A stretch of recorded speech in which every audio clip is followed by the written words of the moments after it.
estamos começando uma nova série. E quando a gente começa uma nova série, a gente vem também conosco com uma esperança muito forte de que Deus vai fazer algo novo na sua vida, vai fazer algo que ainda não foi feito na sua vida, algo inédito, amém?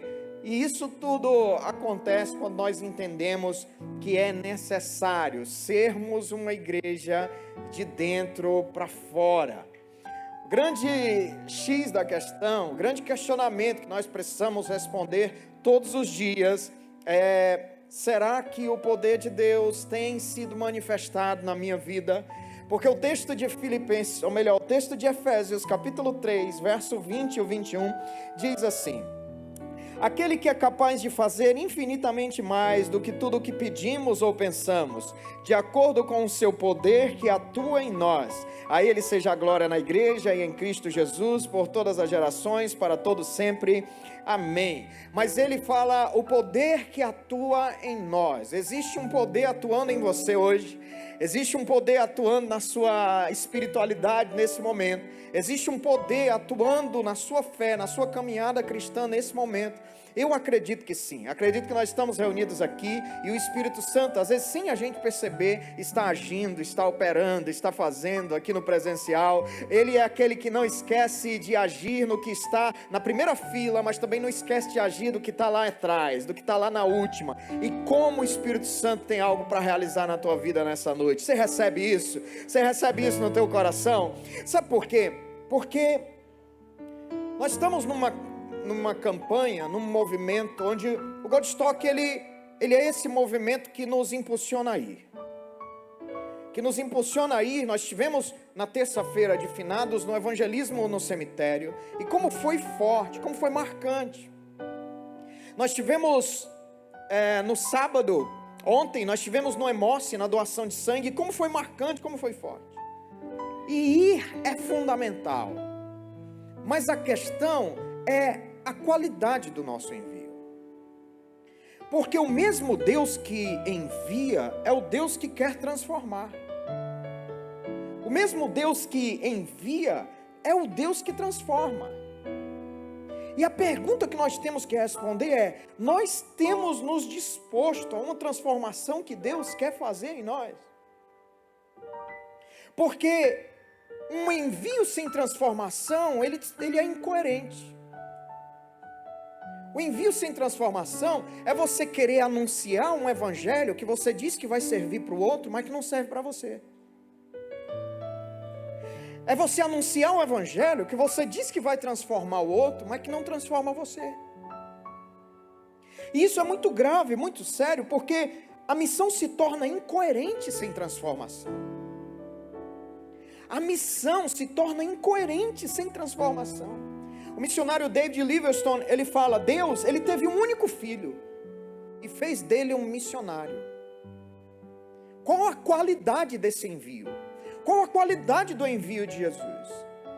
Deus, ele não pegou um anjo da 25ª grandeza e disse: vai lá, morre pela humanidade. Não, ele pegou o seu único filho, ele pegou o que tinha de melhor, parte dele mesmo, e entregou por nós. Agora a pergunta é: nós não somos desafiados todos os dias a ir? Somos, mas somos desafiados a ir e não de qualquer jeito.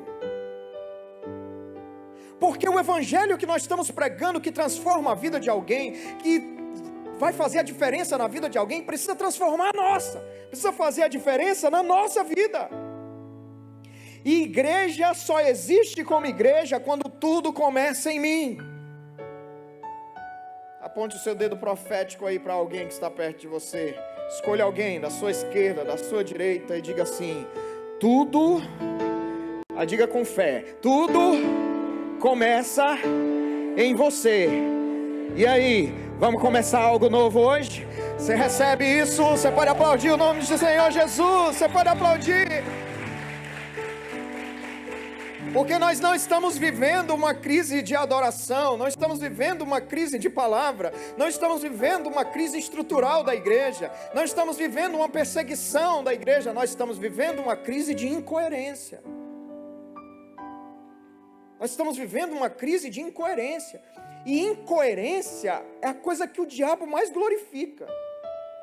O diabo ama os incoerentes. O diabo ama as pessoas, Anthony, que pregam o evangelho que não vivem. Ama! São os preferidos do diabo.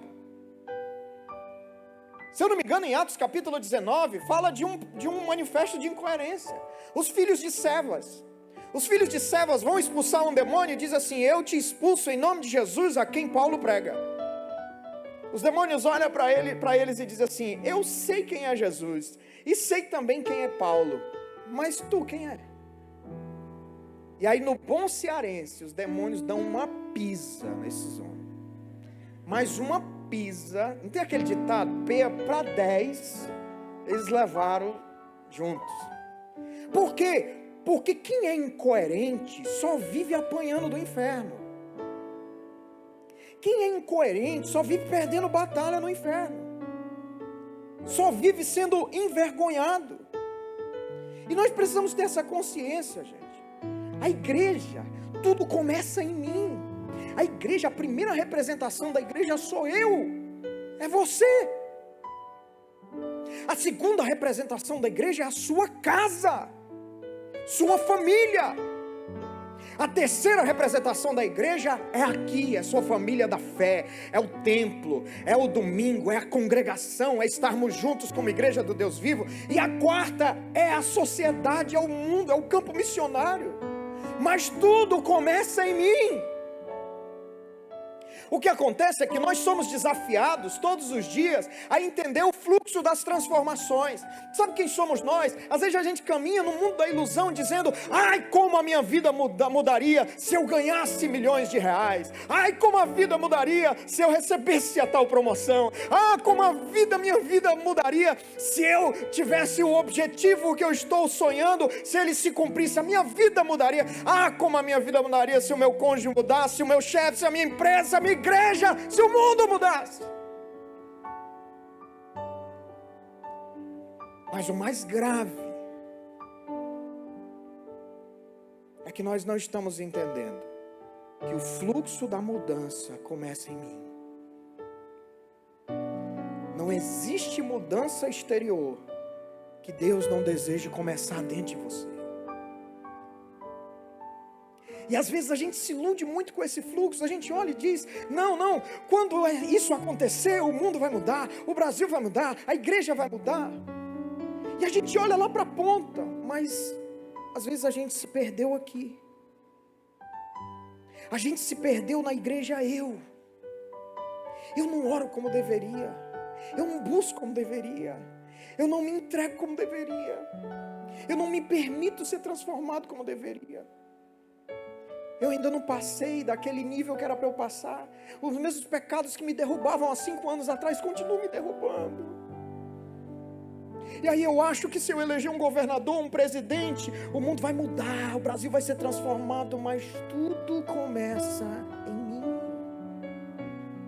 Porque se o poder for derramado em mim, transborda para minha casa, contagia a minha igreja, e aí muda o mundo. Tudo começa em nós. O apóstolo Paulo escreve aos Coríntios e diz: vocês não sabem que são santuários de Deus e que o Espírito Santo habita em vocês? E esse de dentro para fora, essa igreja de dentro para fora, ela é a igreja que começa em mim. O texto base que nós vamos usar hoje está em Marcos capítulo 2.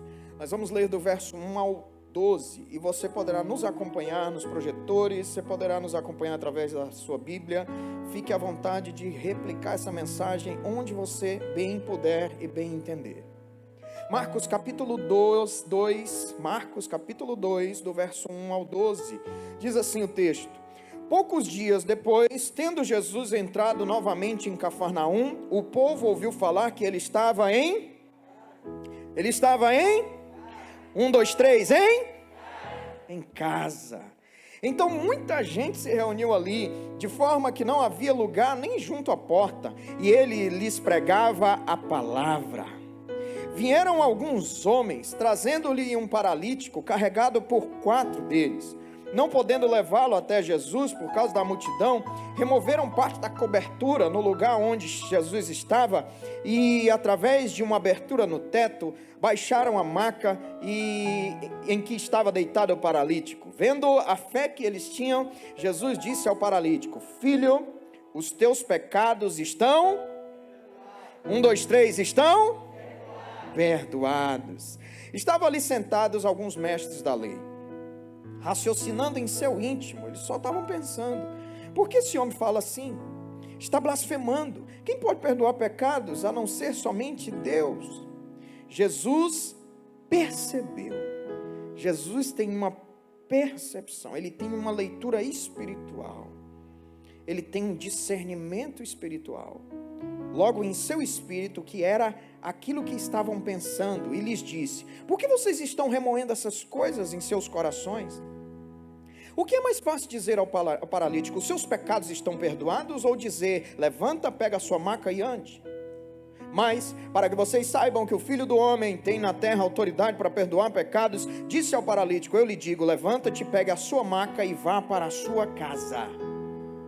Ele se levantou, pegou sua maca, saiu à vista de todos, e estes ficaram atônitos e glorificavam a Deus, dizendo: nunca vimos nada igual. Você pode aplaudir ao Senhor com o maior aplauso, o melhor que você puder nessa noite, para essa leitura do Evangelho tão poderosa e tão linda. Nós somos chamados de dentro para fora, tudo acontece de dentro para fora. A igreja precisa ser impactante de dentro para fora, e para isso nós precisamos entender que é necessário, testemunhar a partir da nossa casa. Testemunhar a partir da nossa casa. Não existe nenhum sucesso em nenhuma área da sua vida que justifique o seu fracasso familiar. Não existe. Se você olha, por exemplo, para a nossa igreja, essa igreja é o reflexo de uma família pastoral. É o reflexo de uma família pastoral. Se você chegar na casa onde eu moro, você vai encontrar tudo organizado, tudo em ordem. As pessoas que frequentam a minha casa sabem disso. Eu não moro em área nobre, eu não moro em lugar chique, eu não moro em um lugar extremamente elegante, mas tudo na minha casa está organizado, porque tudo na minha vida tem que estar organizado, senão não vai fluir para a igreja. Eu preciso entender, eu preciso ser desafiado por isso. Nós temos que entender que tudo parte da nossa casa. No verso 1 e 2, a Bíblia diz que poucos dias depois, o texto que lemos, tendo Jesus entrado novamente em Cafarnaum, o povo ouviu falar que ele estava em casa. Então muita gente se reuniu ali de forma que não havia lugar nem junto à porta, e ele lhes pregava a palavra. Casa, nossa casa. A nossa casa precisa ser essa sede de avivamento. A nossa casa precisa ser esse ambiente diferenciado. A nossa casa precisa ser o lugar onde nós desenvolvemos as melhores e mais saudáveis relações na nossa caminhada de vida. A nossa casa não pode ser um lugar de trauma. A nossa casa não pode ser um lugar de agressão. A nossa casa não pode ser um lugar onde as pessoas se humilham, se destroem, se agridem. Não pode ser. A nossa casa precisa ser um lugar, um pedaço do céu na terra. E talvez você ou eu perdemos uma definição importante do que é casa. Quem é a nossa casa? Se você é casado, a sua casa é a sua esposa. Se você é casada, a sua casa é o seu esposo. Se você tem filhos, é o seu filho. São os seus filhos. Se você é solteiro, sua casa são seus pais, seus irmãos. Mas se você é casado, a sua casa é o seu casamento, é a sua paternidade e maternidade na sua família. Sabe por que eu estou falando isso? Porque eu quero deixar bem claro uma coisa. Em Gênesis capítulo 12, Deus chega para Abraão e diz: Abraão, sai da tua terra, da tua parentela, e vai para a terra que eu te mostrarei. E eu farei de ti uma nação grande, quem te abençoar será abençoado. Enfim, ele derrama bênção sobre a vida de Abraão, mas ele diz: sai da tua terra, da tua parentela. O que eu quero dizer para você? Se você é casado, se você tem filhos, a sua casa é a sua esposa e seus filhos. O restante são importantíssimos, mas são parentela. Ame sua parentela. Honre sua parentela. Mas o problema é quando a gente honra mais o primo segundo, do terceiro nível, do quarto grau, do que nossa esposa. O problema é quando a gente não consegue administrar um ambiente de honra entre a nossa casa e a nossa parentela, e aí fica uma situação onde a nossa casa parece um inferno, de tanta briga, de tanto problema. E isso é uma coisa que não pode acontecer. Isso é uma coisa que não deve acontecer. A sua responsabilidade como homem de Deus é com a sua casa. A sua responsabilidade como mulher de Deus é com a sua casa. E quem tem que governar ela é você. É inadmissível, por exemplo, a gente confundir um ambiente. Não adianta você chegar em casa e botar louvor, e botar programação cristã, sendo que você é um omisso dentro da sua casa. Sendo que às vezes você é uma omissa dentro da sua casa. Você está vendo, por exemplo, que está errado. Quantas mulheres que Deus chamou para ser mulher de Deus, abençoada, abençoadora, mulher de testemunho, estão se expondo ao ridículo na internet. Expondo o corpo, expondo ideias. Muita mulher mal vestida nesse mundo. Muita mulher mal vestida, às vezes, numa igreja. E a pergunta é: cadê esse homem? Fica esperando a igreja, o pastor, a pastora. Mas o homem não consegue olhar e dizer assim: meu amor, será que não dá para a gente repensar isso na sua vida? Haja com amor, haja biblicamente. Mas a correção não pode se apartar do braço de alguém que quer ter uma casa abençoada. Não pode. Não pode. Às vezes o homem está lá, o homem com acessos na internet indevidos, com curtidas na internet indevidas. Onde está essa mulher? Para dizer: o que é isso aqui, meu irmão? No bom sentido, falando: irmão, não, o que é isso aqui, meu amor? Que acesso é esse aqui? Onde estão os teus olhos aqui? Qual o interesse nisso aqui? Eu estou falando isso, estou sendo muito claro, porque em outras mensagens, em várias outras participações aqui, que eu tenho ministrado, eu tenho falado que a sua casa tem que ser um ambiente de oração, tem que ser um ambiente de paz, tem que ser um ambiente de devocional, e tem que ser tudo isso, e tudo isso você já sabe, mas a nossa casa também precisa ser um lugar de posicionamento, gente. Você precisa se posicionar.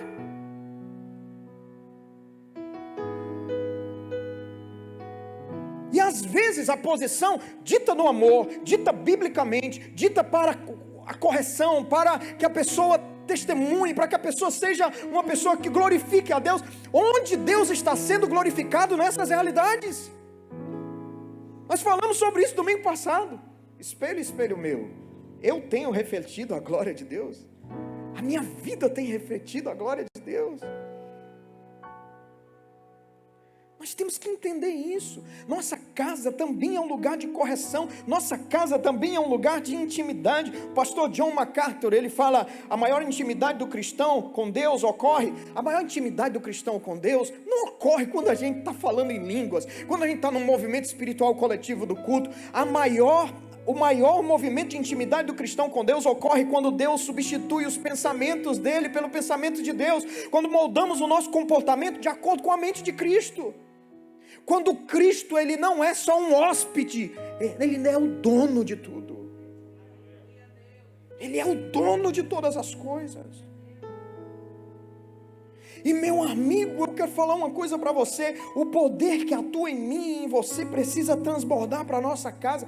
Eu não estou falando aqui de religiosidade, eu não estou falando aqui de você ser truculento ou truculenta, de você ser agressivo ou agressiva. Posicione-se com amor, posicione-se biblicamente, porque assim Deus estará contigo, e assim a sua casa, onde ia trilhando uma rota que desagradava, uma rota que iria caminhar para o perigo, será uma casa que vai ser realinhada, que vai ser redirecionada, que vai entender o propósito de dentro para fora, porque não existe uma vida pública que não seja justificada por uma vida em secreto.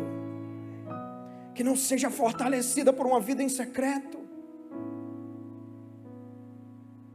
Quero dizer para você que às vezes você colocar testemunho a partir da sua casa é você primeiramente detectar o que não está testemunhando.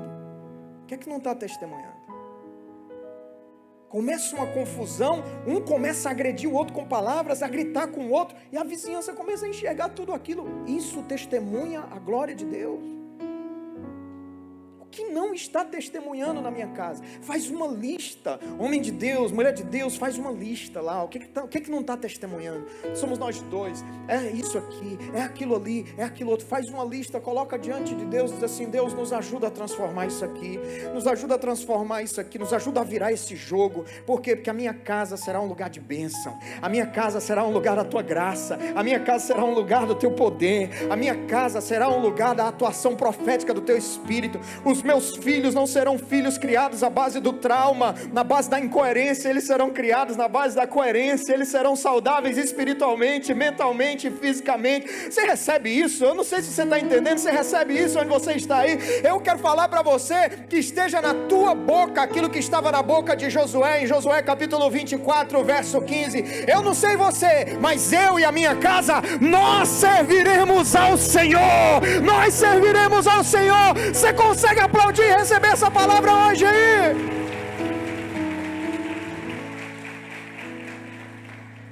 Dois, você quer ser transformado de dentro para fora, com uma transformação consistente, orgânica, verdadeira e poderosa de Deus? Você precisa entender então o valor da unidade. Você precisa entender o valor da unidade. No verso 3 diz: vieram alguns homens trazendo um paralítico, carregado por 4 deles. Deixa eu falar uma coisa para você. Ninguém faz nada grande sozinho. Se você está fazendo alguma coisa sozinho, é porque não é grande. Porque ninguém faz nada grande só. Você precisa de gente a todo instante. Do berço ao túmulo você precisa de gente. Ministra Sara, para você chegar nesse mundo, estrear nesse mundo, teve que ter uma equipe de médicos para ajudar no parto. Você foi colocada para ter o primeiro choro por um ser humano, uma pessoa, e você chorou e você começou sua vida na terra. E até quando nós morremos, nós precisamos de no mínimo 6 pessoas para levar o nosso caixão ao túmulo e nos sepultar. Do berço ao túmulo, nós precisamos de gente. Do berço ao túmulo, nós precisamos de pessoas. E qual o cuidado que a gente tem que ter com relação a isso? A gente tem que ter o cuidado de entender. Nós estamos vivendo essa realidade de parceria. A nossa mente é uma mente de unidade, gente. É uma mente de pessoas que são fáceis e que se relacionam. Os seus relacionamentos, a sua forma de se relacionar tem glorificado a Deus. Olha, isso é tão importante para Jesus, que em Lucas capítulo 10, Jesus comissiona ali os 70, e ele comissiona os 70 de 2 em 2. Por quê? Porque ele disse o seguinte: tem que ser parceria. Não dá para ser sozinho. E às vezes o que acontece? Olha, gente, eu já preguei muito aqui, por exemplo, seja seletivo nas pessoas que você abre o coração, e não vou despregar isso não, viu? Seja seletivo com as pessoas que você leva para sua casa, e não vou despregar isso não, está pregado, não sai mais. Mas eu quero dizer para você o seguinte: isso não justifica você ser alguém de inimizades. Selecione as pessoas da sua vida, que você abre o coração, que lhe abençoa, mas tenha paz com todos. Tem gente que às vezes é tão doente a nível de relacionamento, que para ser amigo de um tem que ser inimigo de outro. Está errado isso. Tenha paz com todos. As pessoas do teu trabalho, do teu curso, podem não frequentar a sua casa, não almoçar com você, podem não dividir a vida, você pode não repartir a vida para elas, mas se relacione bem.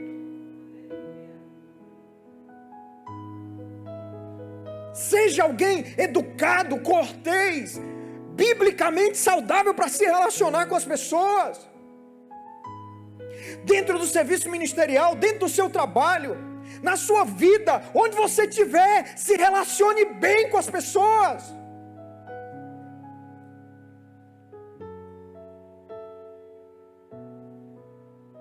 Se relacione bem, tenha uma vida que glorifica a Deus através dos seus relacionamentos. Eu tenho pessoas que eu andava há 20 anos atrás e não ando mais. Mas quando a gente se encontra, como você está, meu amigo? Você está bem? Que alegria poder lhe rever. Que prazer tenho caminhar com a vida sem pendências. Que bom te cumprimentar, que bom te abraçar. Meu amigo, que legal te ver. Há quanto tempo? Como está a sua vida? E ali você dá um F5, conversa 10 minutos. Vida que segue, meu irmão. Não anda mais na sua casa, não faz mais parte do seu ciclo de amizade. Mas está tudo bem. Agora é inadmissível quando eu sou alguém que cultivo inimizades, e às vezes com um argumento como esse. Selecione, no nível máximo, selecione, e você está certo, mas cumprimente, seja cortês, seja bíblico, seja amável, seja abençoado, seja educado com todos, porque essa é a chamada cristã para todos aqueles que caminham com Jesus. Você consegue entender isso? Quando você consegue entender isso, você percebe que a unidade da igreja é inegociável. É inegociável. Olha, gente, eu sou equilibrado, assim, eu tenho uma busca pelo equilíbrio na minha vida. Eu tenho discípulos aqui na igreja que me acompanham há 15 anos. Há 16, tem fundador aqui da igreja há 10 anos, quase 10 anos aqui comigo. Conhecem a minha casa, conhecem minha rotina, conhecem minha vida, conhecem meus filhos. Tem deles aqui que me viram me tornar pastor há 12 anos atrás. Mas assim, tudo demais é veneno. Nós precisamos achar a distância abençoadora das pessoas, ao ponto delas não se tornarem pessoas magoadas, ou distantes, ou do relacionamento se quebrar, mas também a gente não pode trazer as pessoas para muito perto, ao ponto das pessoas confundirem as coisas. Eu exercito isso, Alder, todos os dias na minha vida. Todos aqui da minha liderança têm acesso à minha casa, mas todos estão todos os dias na minha casa? Não. Não estão. Nós precisamos entender isso, gente. Porque tem gente que é um negócio, começa uma coisa, começa ali o grupo e fica. A pastora falou de manhã, na pregação de manhã, porque a pastora não está aqui agora, ela está lá atrás, e ela fica aqui de manhã falando as coisas para complementar a mensagem. Você já ouviu falar na expressão panelinha? Já?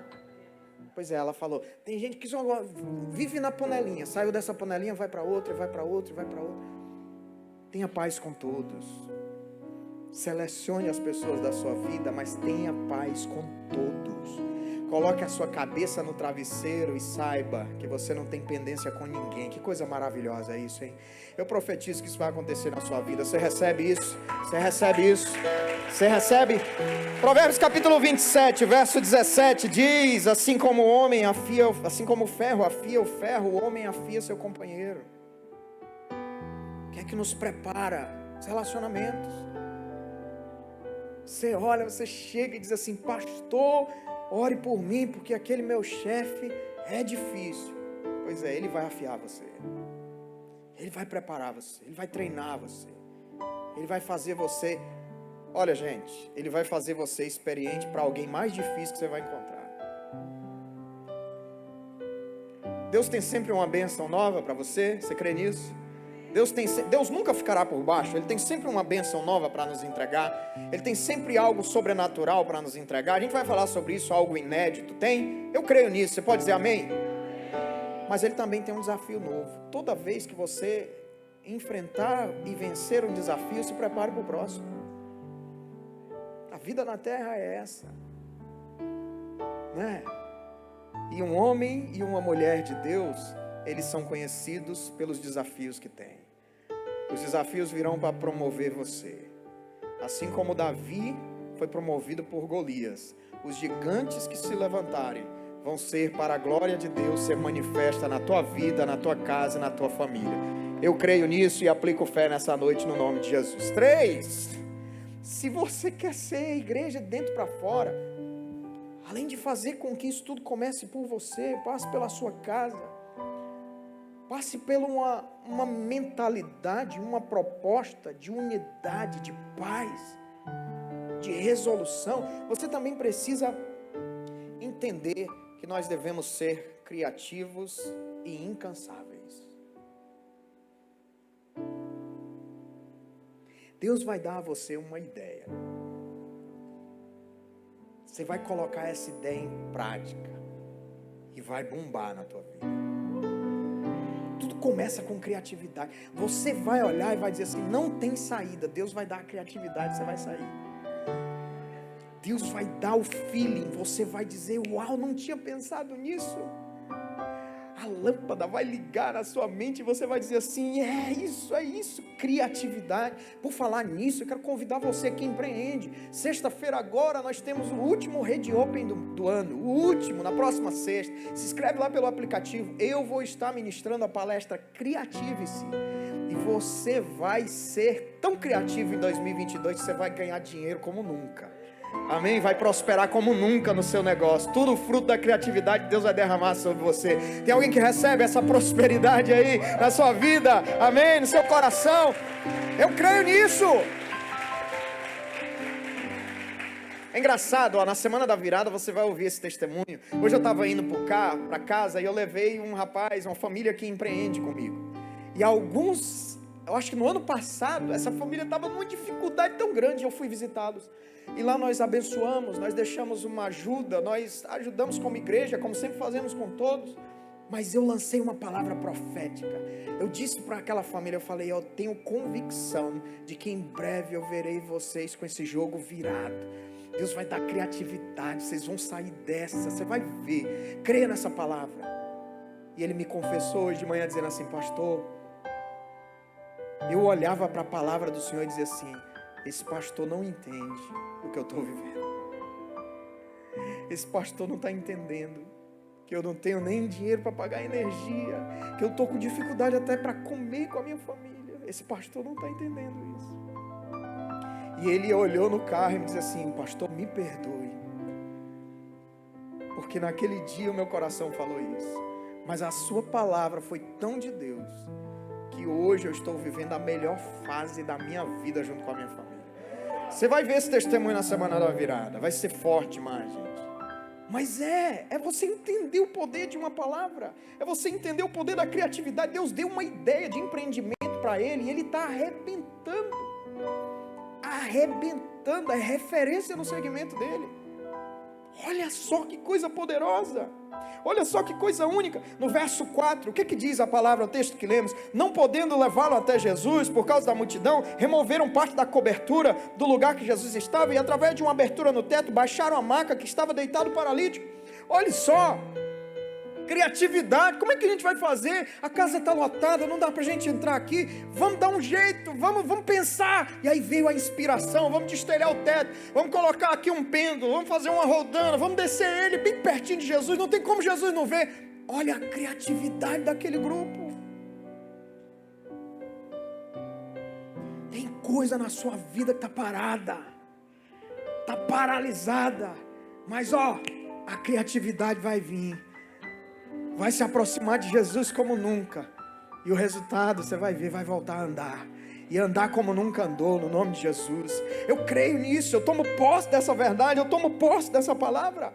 Isso começa na mente. 1 Coríntios capítulo 2, verso 16, nós porém temos a mente de Cristo.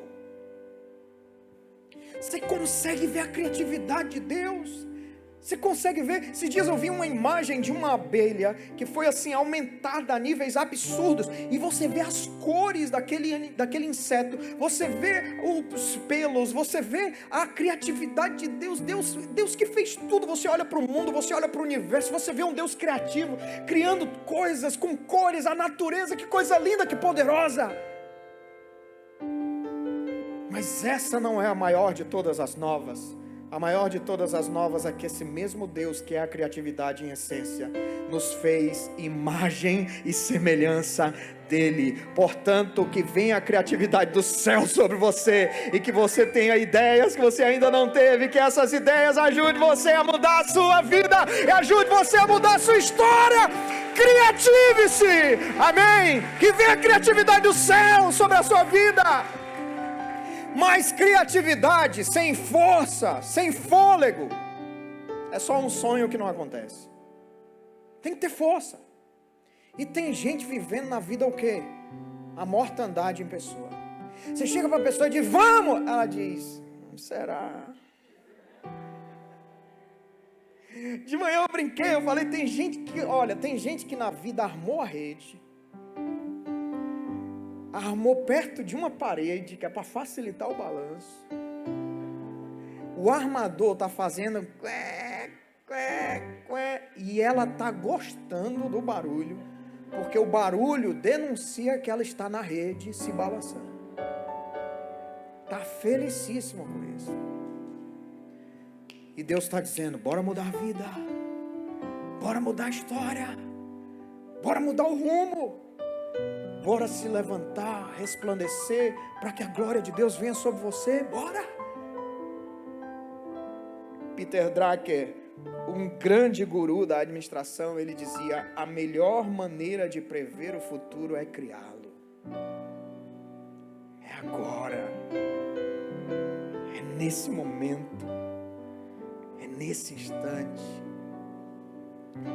Talvez você seja como esse empreendedor que eu fui na casa dele. Você seja alguém que está questionando o outro lado, talvez aqui presencial ou online, dizendo, esse pastor não conhece a minha história, não conhece o meu desafio. Eu realmente não, mas eu sou amigo de alguém que conhece. Eu sou amigo de alguém que tem poder para mudar isso aí. Eu sou amigo de alguém que pode te empoderar com a força que você ainda não tem. Sabe qual é o segredo de ser cheio de Deus?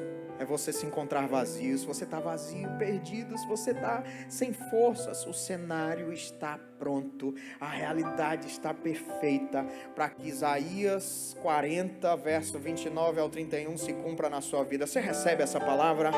Ele fortalece ao cansado e dá grande vigor àquele que está sem forças. Até os jovens se cansam e ficam exaustos, e os moços tropeçam e caem, mas aqueles que esperam no Senhor renovam as suas forças, voam bem alto como as águias, correm e não ficam exaustos, andam e não se cansam. Eu profetizo sobre sua vida um fôlego novo, para você caminhar ainda lugares onde ainda você não caminhou, vencer batalhas que você ainda não venceu, e voar voos bem altos que o Senhor tem preparado para você.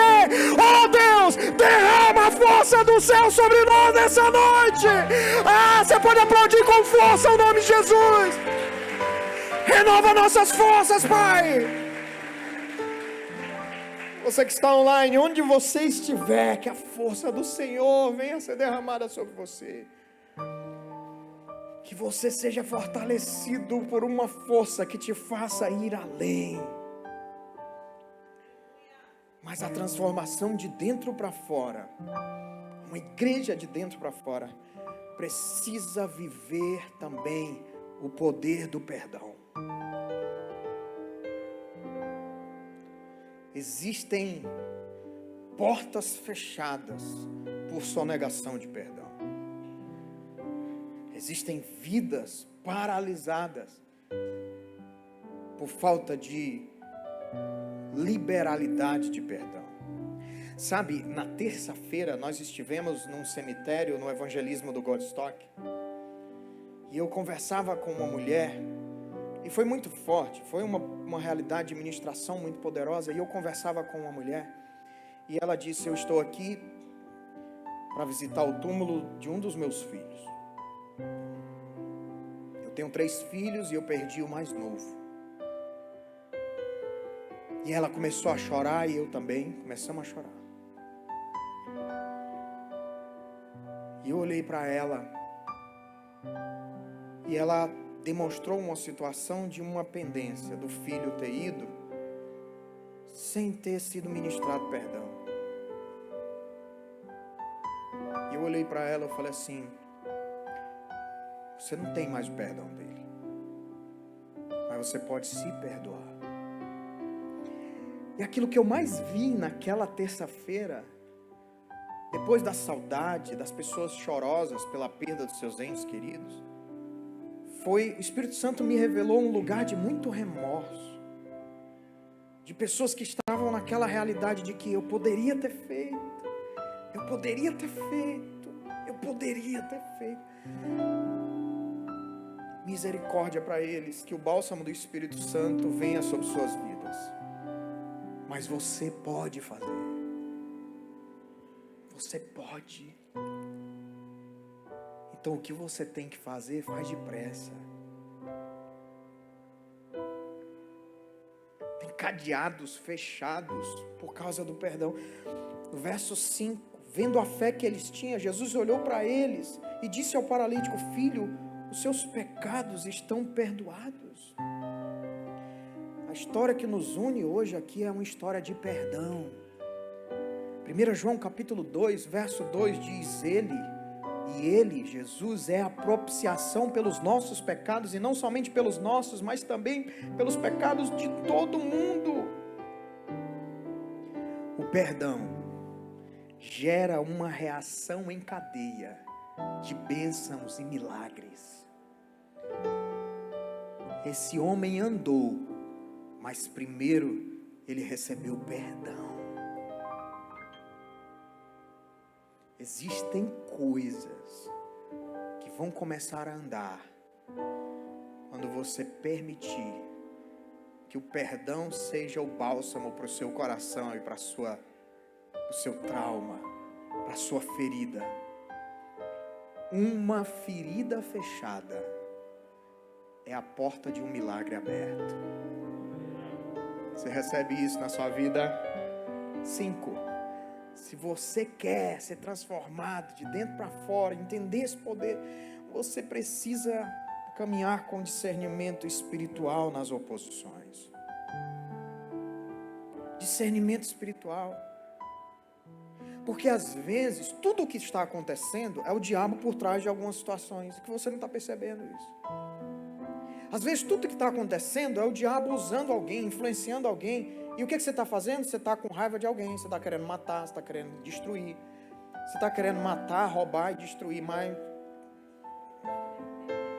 já tem alguém que está caminhando nessa. Esse alguém não é você. E às vezes você não entende isso.